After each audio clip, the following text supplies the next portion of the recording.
Hey everyone, Ash here, and now that Citizen Brown has distracted Edna, we can use our new skateboard and go to the lab.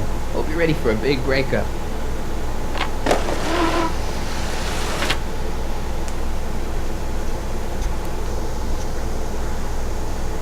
Yeah. Emmett? Thanks again for your assistance, Detective Parker. Detective? What the hell is Kid doing here?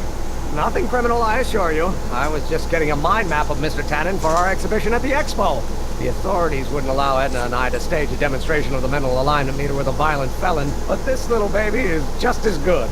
Okay, let's see now what's next. Check the stew, sort the maps. Ooh, I almost forgot that.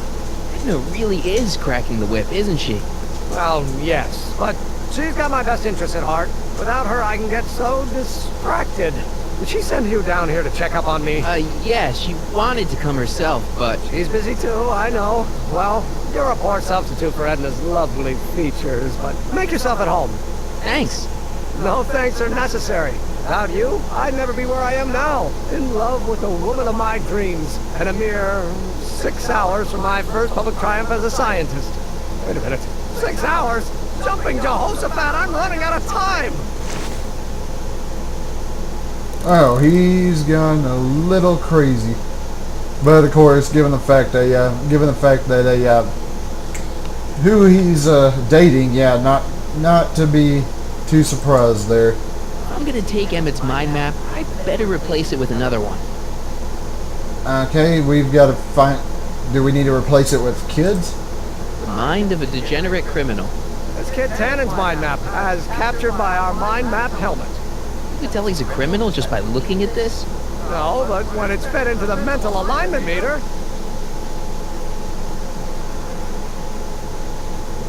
Weird. Weird nothing. It's science. How does the mental alignment thing work? Here, I'll show you. Hey! Test subject wears this mind mapping helmet, which probes the brain by measuring fluctuations in skin conductance and electrical resistance on the surface of the parietal lobe. When I turn on the mind mapping helmet with this radio switch, the subject is exposed to a series of visual stimuli, intended to provoke a series of positive or negative responses, as indicated by these lights on the helmet. Hey, is that? As the responses are recorded, they're relayed to this special typewriter, which prints out a punch card that represents the subject's mind map. All I see is a bunch of holes. Well, to you, maybe. But to our mental alignment meter, this mind map is nothing less than a peek into your subconscious. Observe as I place your mind map into the MAM.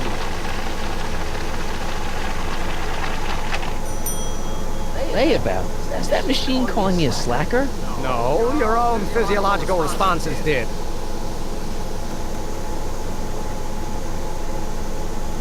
Great, the deal called Marty a slacker. What's this? The mind map cards from the dozens of subjects I've tested during the last few weeks. I've got to get them sorted before the expo begins. Why? Edna's got this grand scheme to catalog all of Hill Valley citizens by their mental alignment. Isn't that cute? Not really. Yeah, not really, indeed. No, he didn't give us that deal. What's this typewriter do again? During a mental alignment test, it takes messages from the mind map helmet and turns them into punch cards, like the one for Mr. Tannen over there. Seems complicated. Actually, it was all rather easy to put together. Once Edna gave me the idea. Sounds to me like you should be working on harder problems then.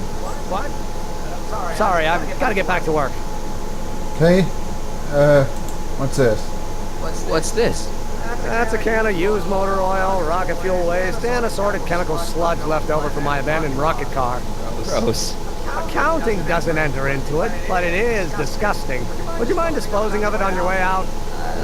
Sure. Oh, this will be useful later. Let's hope this stuff doesn't get stains all over my guitar. I'm sure we'll have to use this to get a Emmett dirty. Anything else? Fish tank. How goes the bacteria farm? Not so hot. The bacteria have kind of gotten out of control. I had to put a clamp on the nitrogen tube to keep the stench from flooding the lab. Okay, what's in here? Hey, Emmett, what's cooking? That's an old Brown family recipe for Hassenpfeffer. Hassenpfeffer. Rabbit stew. The trick is to add the cumin an hour after the carrots. Take a whiff.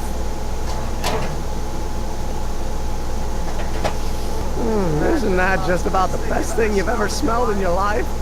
It's, powerful, yeah. I've got it on a slow boil for later.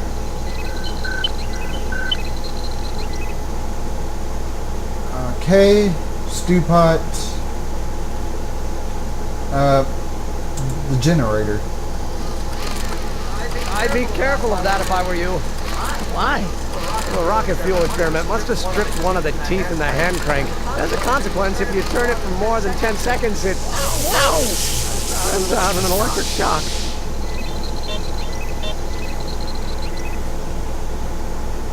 Okay, sends out an electric shock.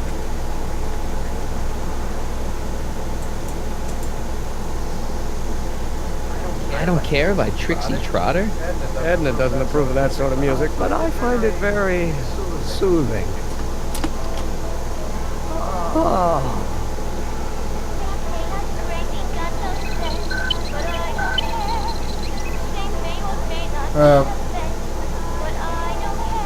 What am I supposed to be? I hate to say it, but I have no idea what I'm supposed to be doing right now. Which of course is what the oil is for.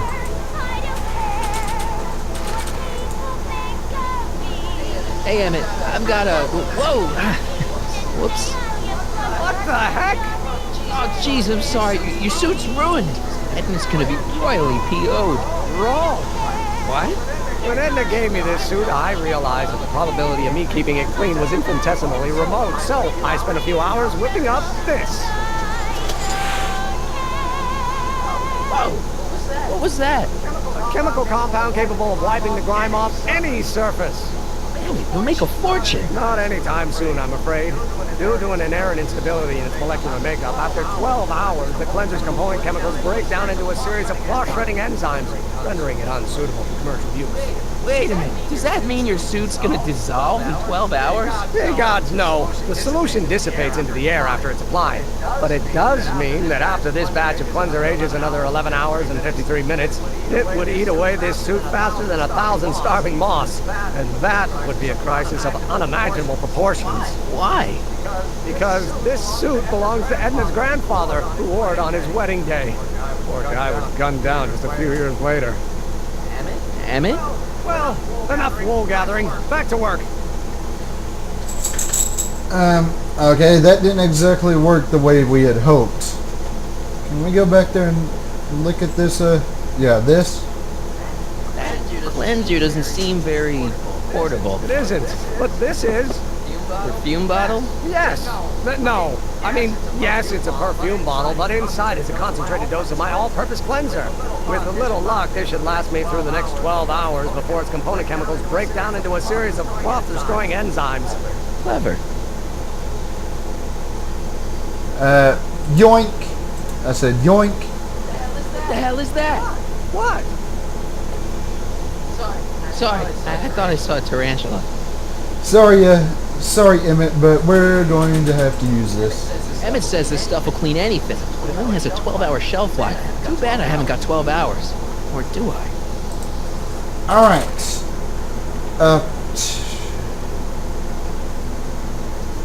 Slide advancer. I don't think we've seen that yet, but since I forgot when I actually started this video, I'm going to end it here, so I will see you all next time.